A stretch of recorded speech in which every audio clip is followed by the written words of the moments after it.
What's up, everyone? Today we have this is the Breville Smart Oven Air Fryer Pro. I got it on Amazon during Cyber Monday sales. Well, too bad the sale's over by the time you'll see this video, but well, we're here to discuss the oven. Link to the Amazon page will be in the description below.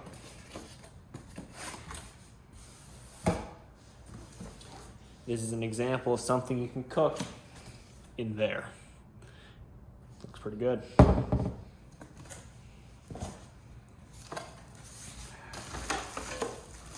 Here is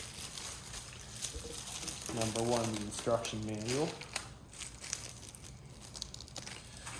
And number two, the tray for stuff to drip on and stuff. Kind of a mirror.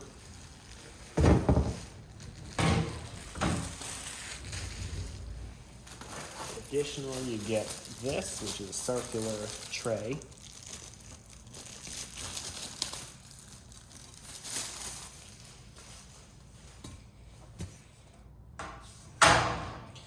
You also get a metal rack.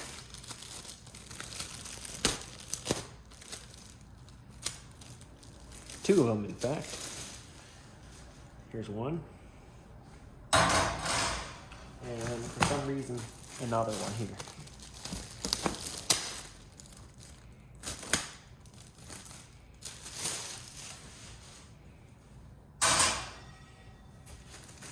Right. That's the power cord.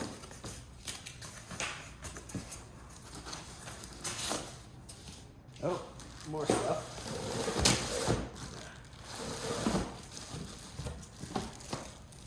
A smaller tray,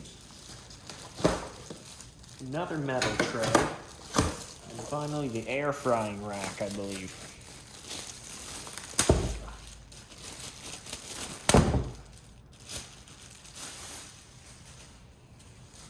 Pretty good. It says do not use with food that would drip while cooking. Little warning back there.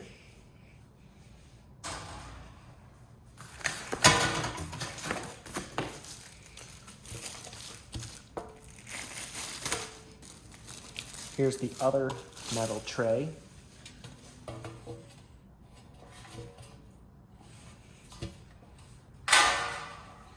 And then, strangely enough, a miniature metal rack. I'm not sure where this goes, but it seems to fit perfectly in here. Not sure if it's got anything to do with it.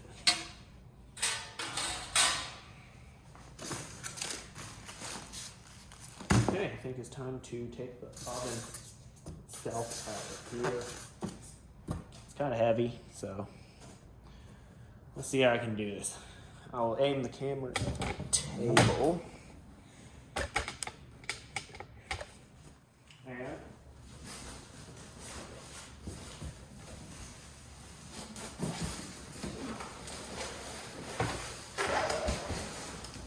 guess I'm gonna flip the box.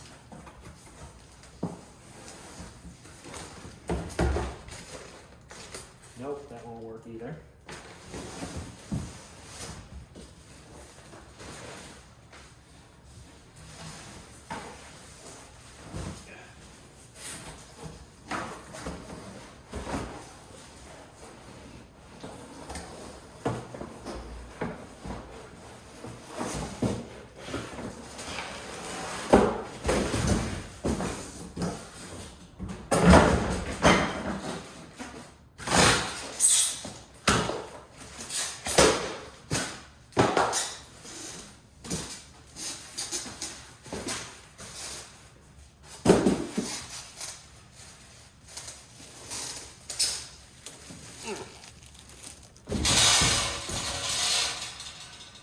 Okay, good.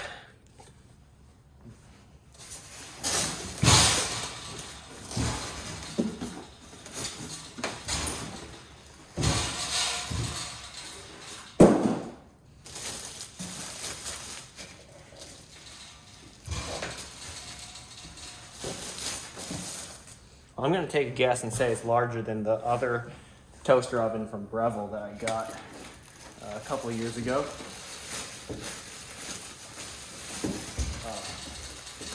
It still has no handles that you can use to carry it. Not that you would carry it anywhere after you set it up.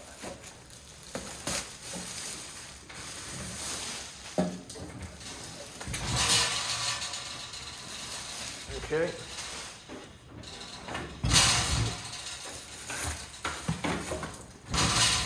Here's the oven itself.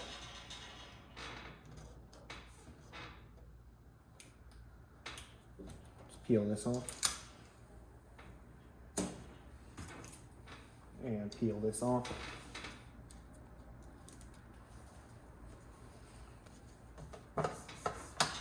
No, that would burn. Don't do that.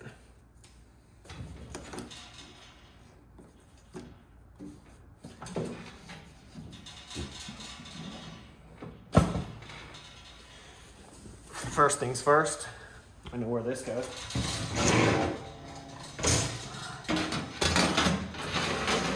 That ain't gonna be like shiny chrome anymore after a few uses of this thing.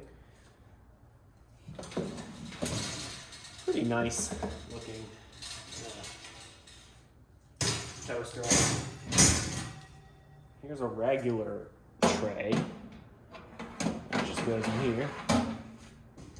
Looks like another regular tray. How many trays are you supposed to have inside the oven? And here's the air frying rack. So it can fit all three, but I'm not sure why you would want all three. An interesting feature with these Breville ovens is that there's like a magnetic system in the front that when you pull it, it pulls out one of the trays.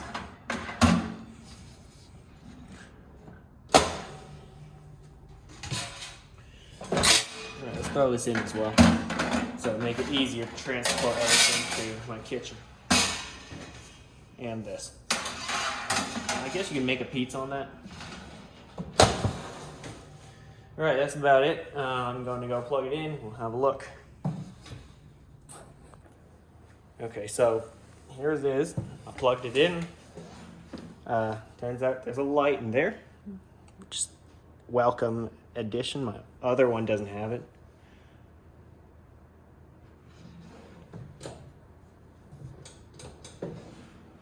Yep. Of course, I'm looking at the air fry function right now. Let me zoom in on that. There it is. You can adjust the temperature up to 480. My old one could only do 450. And the time can go up to 1 hour. I usually air fry stuff for 15 minutes usually, or 16 minutes, you know, at 350. So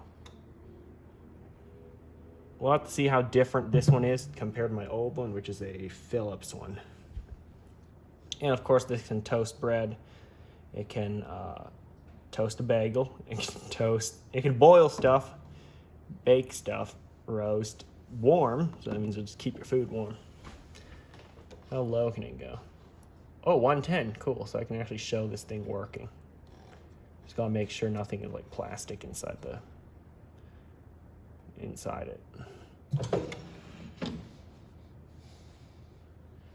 I don't think so. Yeah, because I can't have any plastic in there or it'll melt.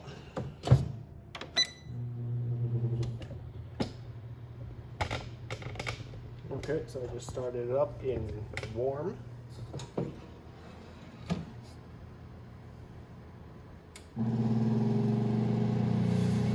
I just enabled something known as super convection.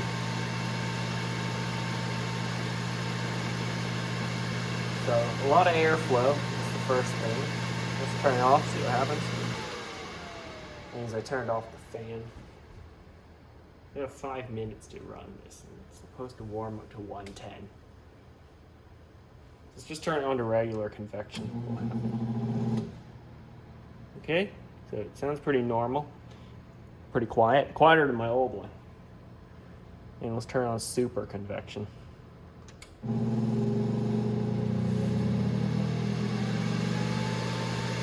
Yeah, that sounds like an air fryer now. Let's close the door and see how loud it is. It's not crazy loud when the door is closed. But as you hear the fan accelerating, it just sounds weird. Nothing I've heard before.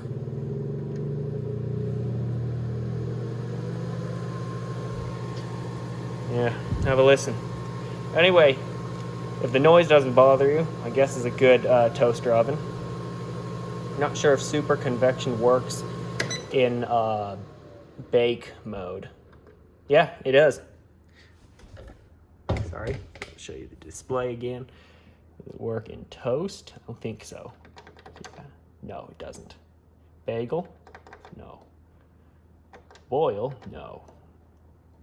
Bake, I know it works. Roast? Yes, it works. Warm? Yeah, we know that works. Pizza? Yeah, it works. Well, I don't know what proof is. I actually have no idea what it is. Although it uses very low temperatures. Air fryer, we know that works. Reheat works. Cookies, so this can bake cookies in here. And it works. Slow cook also works. And dehydrate. Is that how they make those like fruit chips? They just dehydrate fruits and then sell it to you in a bag. I don't know. I have no idea. Anyway, those are all the functions of this machine. I don't want to have to keep saying toaster, oven, air fryer, whatever. So yeah, I might cook something in here, and if I do, I'll be sure to record it. So I'm gonna go read the manual to see how it actually works, and I'll get back. And yeah, probably gonna cook something in here soon. Okay, I thought this would be a good time to wrap up the video because I don't want to film any more of this. I'm not an expert in this kind of thing. So here's some food I recently made from in here. As you can see, I'm using the air frying rack.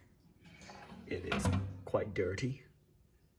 I've put in a good 5 months of use. I got this in December. I'm filming this segment in April. I have to say, it's good at doing almost anything.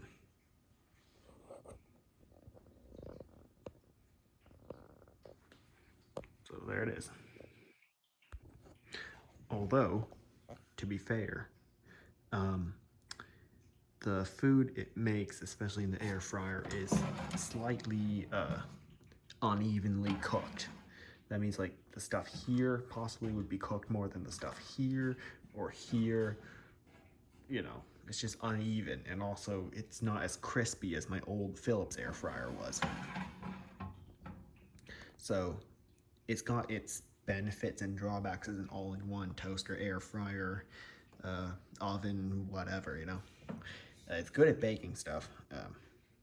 I like the interior light, which my other Breville oven does not have. So yeah,